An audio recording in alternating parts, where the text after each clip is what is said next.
Two kids buried their sleeping father in the sand, and then playfully splashed a bucket of water over him. At that moment, a lightning bolt suddenly struck. Everyone was so frightened that they quickly fled. The two kids checked on their father, only to be shocked to find that the sand on him had turned into glass, and there was a large amount of blood flowing from his neck. They hurriedly called 911 when the firefighters arrived at the scene. They found the man's pulse elevated and his breathing weak, suspecting excessive blood loss. They needed to dig the man out quickly. The two kids felt very guilty, but they didn't understand why the sand turned into glass. Buck, seeing this, quickly comforted the two and patiently explained, lightning striking what sand turns the water to glass. Meanwhile, the other firefighters discovered that a piece of glass had punctured the man's neck right at the artery. Luckily, it was partly cauterized, but as the team dug him free, the glass had also cut the artery in his arm. They were able to tourniquet the arm and save him. He was then placed on a stretcher and prepared to be taken to the hospital. Before leaving, the man comforted his kids, saying he was fine and telling them not to worry. I love you, Daddy. This man called 911, saying he heard a baby crying in his bathroom, but the firefighters who arrived heard nothing. Just then, the captain seemed to hear something, quickly grabbed a stethoscope, and sure enough, the sound of a baby crying came through. There was really a baby in the sewer. Seeing this, Buck grabbed an axe to break the wall, but fortunately, the captain stopped him. To protect the baby, the firefighters began digging by hand. Soon the sewer pipe was exposed. They carefully cut it with a saw, and eventually the entire pipe was removed. Following the light of the flashlights, they indeed found a baby stuck inside, but the baby was wedged tightly and couldn't be pulled out. Then they applied lubricant inside the pipe. With the captain's gentle push, the baby was finally free. However, the baby had already stopped breathing. The firefighters began to tap the baby's chest, while using his fingers to clear the baby's throat. As the foreign object was removed, a faint cry finally came out. The firefighters rushed to get the baby to the hospital. Meanwhile, the cop noticed blood on the floor. Following the trail, they successfully located the sewer entrance where the incident happened. They also found the baby's mother. At that moment, the girl was bleeding heavily and in critical condition, and needed to be rushed to the hospital. The mother and baby were both placed in the ambulance. At that moment, the baby's condition was very serious.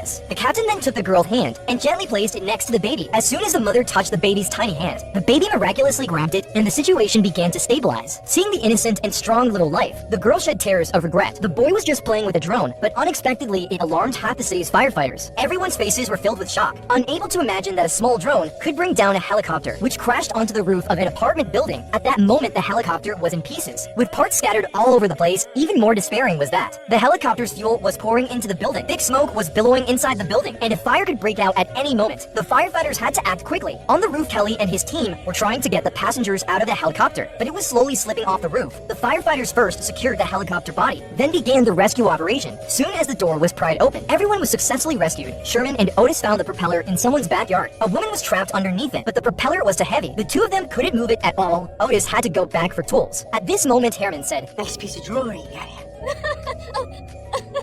which made her temporarily forget the pain. Finally, Otis and Sherman got the rotor off the woman and sent her to the ambulance. At this point, they found a remote control drone stuck in the propeller. When getting out of a car hit by power lines, you must land with both feet at the same time, or you'll get electrocuted like this. Just now, a man crashed into an electrical pole, and the power lines fell to the ground like a writhing mass of snakes, leaving the man trapped inside his car. The high-voltage wires were sparking densely on the car roof. The man was repeatedly calling for help. The firefighters were stunned by the scene, not daring to act rashly, as the entire area could be electrified. Ben told the man to stay in the car and not to move. Just as the firefighters were trying to hook the wires aside, the car began leaking gas. At that moment, if even the tiniest spark fell on it, the man's car would instantly explode. The situation was extremely urgent, but cutting off the power would take some time. The firefighters could only continue to hook away all the high voltage lines from the car roof. While trying to get the man out of the car, the man carefully opened the car door. Jack instructed him not to let his hands touch both the ground and the car, then to hop off like a bunny with both feet landing simultaneously. This way, the circuit wouldn't be broken. Ben instructed the man to jump on the count of 3. 1, 2, 3. People who like charging their phones or laptops in bed should be cautious. Just now, while a woman left to use the bathroom, the charging cable on her bed short-circuited, sparks flew out, and in the blink of an eye, the entire house was engulfed in flames. Firefighters arrived. The house was filled with thick smoke, pitch black inside. The woman was curled up in the bathroom, her consciousness somewhat hazy. Just as they were about to take her away, she said, "Hold on." Due to the urgency of the situation, the firefighters directly carried her out of the house. The fire grew stronger. The firefighters immediately turned on the water hoses, and the flames were extinguished soon. At that moment, the woman couldn't stop coughing. Having difficulty breathing, she endured the pain in her throat. Struggling to shout a name Charlie, the captain realized there was still someone inside. The firefighters were notified to continue the search. Travis suddenly heard a faint groan. Oh my god, it's a kid. Everyone started calling out Charlie. Then Jack pinpointed the location. The firefighters gathered around, lifting a burnt chair, and there was Charlie. It turned out Charlie was the woman's pet dog. They then concluded the rescue amid the applause of the crowd. When you were drunk, what stupid things did you ever do? Last night, this woman got drunk and tried to take a shortcut by going straight through. As a result, she got stuck in the wall crack. The woman had been trapped there for 12 hours. Push myself out of here. I thought I could make it, but the more I Now she was still trying to move, but Andy told her not to. She had been stuck for so long that she had crush injuries. Andy wanted her to try to hold one of his fingers, but she clearly couldn't. Jack had already arrived on the other side of the wall. Suddenly the woman became emotional, feeling a tightness in her chest. This is how I die. Freezing and stuck between two stupid walls. She started talking incoherently. Andy knew she had to calm her down. You just have to decide that you can do this. You can figure this out. Trust me. Trust yourself. You can do this better. You can. Just relax.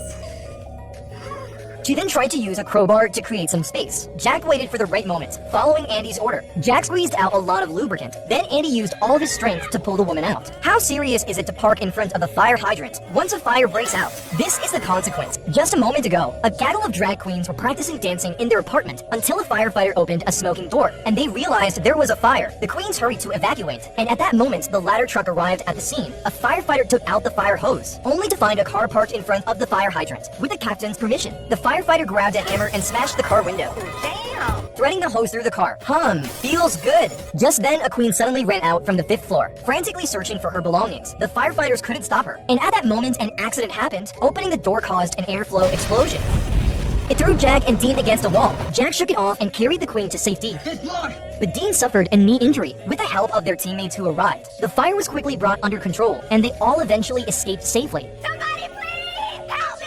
The woman said her daughter did not come home last night. She was now sure her daughter was in this house because she had given her daughter a watch with a tracker, and at this moment, the man inside the house was secretly watching everything happening outside. One off-duty firefighter advised the woman to call the cop first, but the woman said she had already called, but they had not shown up. There have been 3 black girls have gone missing from my neighborhood, and the police have done nothing. Firefighter Miller was furious upon hearing this and went straight to knock on the door. The man opened the door and appeared calm. Supposed to let you people just walk into my house because you say you're firefighters? Get the hell out of here! The woman was on the verge of collapsing. The cops finally arrived, but the cops said the homeowner had called saying a woman was creating a disturbance. The cops had an arrogant look on their faces. The firefighters couldn't take it anymore and were ready to force their way in on the pretext of a gas leak. However, the man still wouldn't let them in. Just as a physical confrontation was about to break out, the cops seemed to be siding with the man and took the woman aside, asking her to calm down at this moment.